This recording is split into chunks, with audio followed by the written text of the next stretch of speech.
My grandmother held me down while they burned my chest with a pestle to keep the men away. When I asked if she ever felt sorry, she scoffed and said, "Regret is a luxury for women who raised failures." I stayed silent. That was 4 months ago.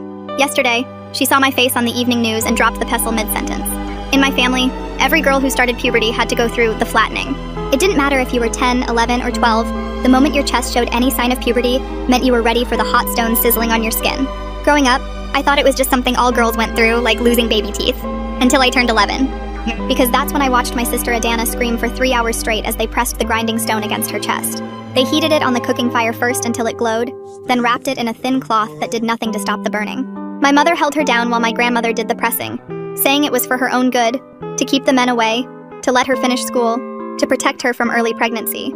But even at 11, I could see the tears streaming down my mother's face as she pinned her own daughter to the mat. The other girls in our compound whispered about it in the dark. Some said if you drank certain herbs, your chest would stay flat longer. Others said sleeping on your stomach helped.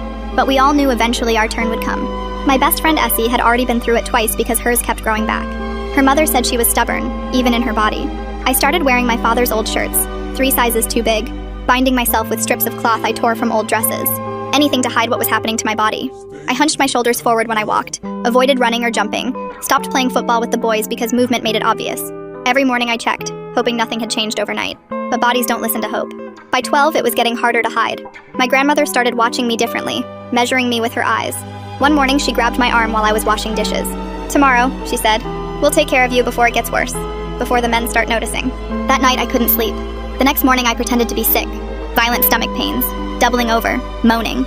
But my grandmother wasn't fooled. She'd seen every trick, she said, heating the stone while my mother looked away. I tried to run, but where could I go? In a compound surrounded by family? The first press is something you never forget. The smell of burning flesh mixed with shea butter. The sound that comes from your throat that you didn't know you could make. The way your vision goes white, then black, then white again. They did one side, then the other, methodically, like they were ironing clothes.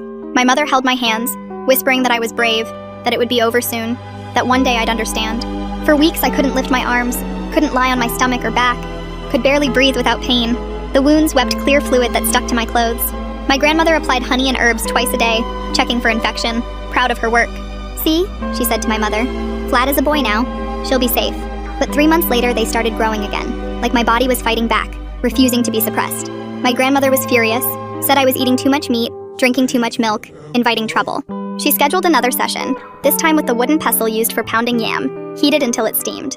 The second time was worse because I knew what was coming. That's when I met Ms. Akosua, the new health teacher at our school. She was from the capital and wore suits and had studied abroad. During a lesson about puberty,